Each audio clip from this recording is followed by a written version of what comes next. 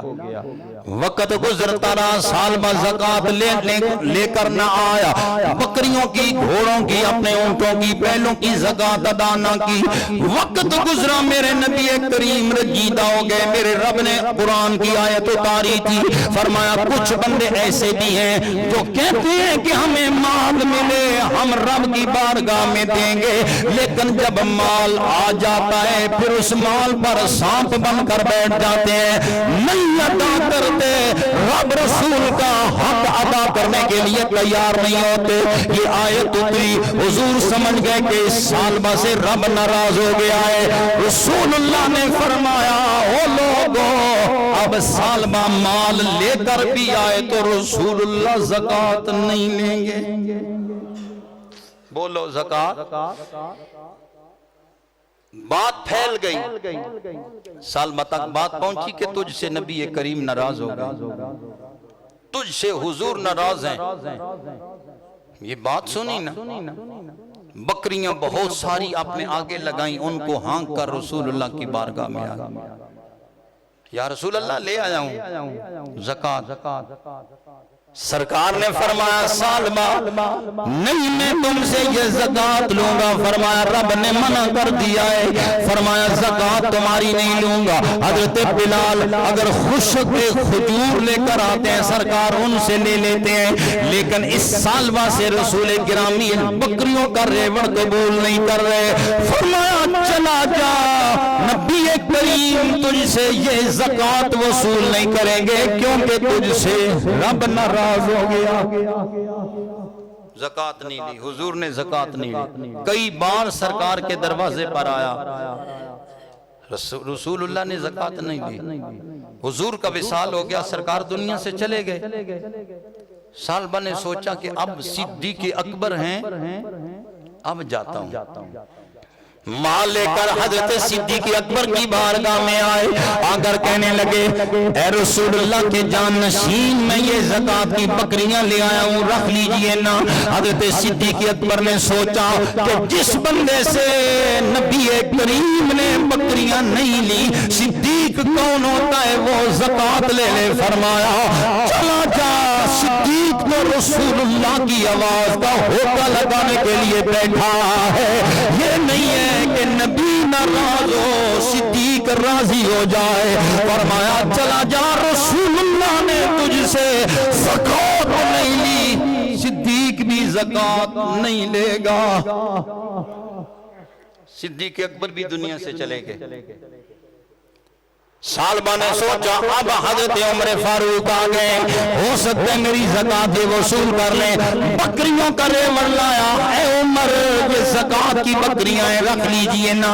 حضرت عمر بولے، فرمایا چلے جاؤ میرے دروازے سے، جس سے نبی کریم نے زکات نہیں لی ہے، جس سے رسول اللہ کے جانشین اول نے زکات نہیں لی ہے، اس سے بھلا عمر کیسے زکات لے سکتا ہے؟ چلے جاؤ، ہمیں تمہاری زکات کی کوئی لوڑ۔ بولو دیر سے دیتے ہیں، اس نے کیا کیا تھا؟ کہا تھا میں اب دے رہا ہے نا، اب تو لے آتا ہے نا، لیکن وقت پر نہیں دی۔ تم میں سے کتنے ایسے لوگ ہیں جو اپنی زکات ادا کرتے وقت 10 بار سوچتے ہیں اتنی دوں گا اتنا مال رہ جائے گا، اتنی دوں گا تو پھر اتنا بقیہ رہ جائے گا، یہ کم پڑ جائے گا، زکات نہیں دی جاتی۔ کتنی ایسی چیزیں ہیں جو ہم خدا اور خدا کے رسول کی عطا کرتے ہیں لیکن ہم رب کا حصہ نہیں نکالتے۔ او میرے ویر، او میرے بھائی، آج اگر رب تجھ سے مانگ رہا ہے شکر ادا کر، رب میرا دیتا سب کو ہے لیکن لیتا کسی کسی سے ہے۔ اگر میرا مولا تجھے دے بھی رہا مانگ بھی رہا، سمجھ لے کہ تیری قسمت بھلی ہے کہ رب تجھ سے قبول کر رہا ہے۔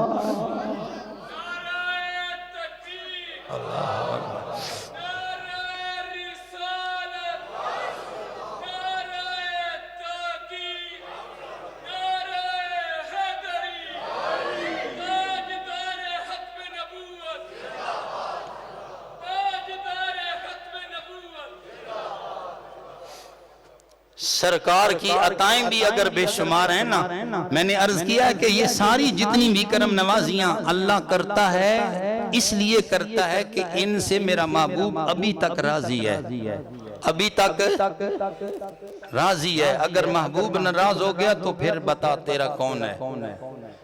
ان کو امت سے پیار کتنا، کرم ہے رحمت شعار کتنا، بولو نا ہے ان کو امت سے پیار کتنا، کرم ہے رحمت شعار کتنا، ہمارے جرموں کو دھو رہے ہیں حضور آنسو بہا بہا کر، ہمارے جرموں کو دھو رہے ہیں حضور آنسو بہا بہا کر، حضور آنسو۔ حضرت عمر بھی دنیا سے چلے گئے، عمر بھی دنیا سے چلے گئے۔ عثمان غنی کے دور میں ابھی زندہ تھا اسالبہ، آئے حضرت عثمان غنی کے پاس، اور رسول اللہ کے داماد عثمان غنی یہ زکوٰۃ ہے، فرمایا حضرت عمر نے، فرمایا رسول اللہ نے نہیں لی، ابو بکر نے نہیں لی، عمر نے نہیں لی، میں عثمان غنی تجھ سے زکوٰۃ کیسے وصول کروں گا؟ فرمایا چلے جاؤ، خدا کی قسم حضرت عثمان غنی کے زمانے میں وہ حضرت ثعلبہ مر گئے، مجھے بتا میرے ویر میرے بھائی کیا بنا؟ کیا ان کا مال کام آیا؟ جتنا مال زیادہ ہوگا بندہ اتنا ہی رسول اللہ سے دوری کا شکار ہو جائے گا۔ آج ہم اس بات کی پرواہ نہیں کرتے، مانگتے ہیں، دعا بھی کرتے ہیں تو یا اللہ اور دے، یا اللہ اور دے، یا اللہ۔ مجھے بتاؤ میرے نبی کریم جن سے ناراض ہیں ان کا کیا بنا؟ قبر قیامت رہی؟ تو آؤ میرے دوستو، وقت بڑا سہانا ہے، بڑا اچھا ویلا ہے اور اچھا ٹائم ہے۔ آج رب کی رحمت برس رہی ہے، مغفرت کے دروازے کھلے ہیں، بخشش اور عنایات کے دروازے کھلے ہیں۔ کچھ اپنے آپ کو سمجھاؤ، ماہ رمضان کا رنگ ہم پر چڑھنا چاہیے، یہ نہیں کہ جیسے ماہ رمضان سے پہلے تھے پھر ماہ رمضان کے اندر ہم بھیگی بلی بنے اور ہم نے روزے رکھے اور کئی چیزوں کا ہم نے پہرا دیا، نظروں کا پہرا، شرم و حیا کا پہرا، نمازوں کا پہرا، اللہ رسول کی یاد کا پہرا۔ یہ نہ ہو کہ ادھر ماہ رمضان الوداع ہو، ادھر ہماری نظروں کے اس حیا کے والے سلسلے میں بھی الوداعی پیغام آ جائے۔ حاشا وکلا، بندہ مومن مضبوط ہونا چاہیے، بندہ مومن بولو کیا ہونا چاہیے؟ بندہ مومن مضبوط ہونا چاہیے، اس کے ارادے مضبوط ہونے چاہیے۔ جب اللہ تعالیٰ نے ایک مشق کروا دی، ایک پریکٹس کروا دی، پورا مہینہ ہمیں ایک اپنے حبیب کی سنتوں سے بھرے ہوئے پیغامات ہمارے دل کے اندر اتارے، اور ماہ رمضان اب جائے تو وہ رنگ ہم پر نظر آنا چاہیے، وہ رنگ ہم پر ہمیشہ کے لیے نمایاں رہنا چاہیے، اور اسی سے ہماری بقا ہے، اسی سے اس رسول اللہ کی ہمارے ساتھ محبت بڑھے گی، اور جب حضور کی محبت بڑھے گی رب کی محبت بڑھے گی۔ اللہ تعالی ہم لوگوں کو فکر اور سمجھ عطا فرمائے۔ وما علینا الا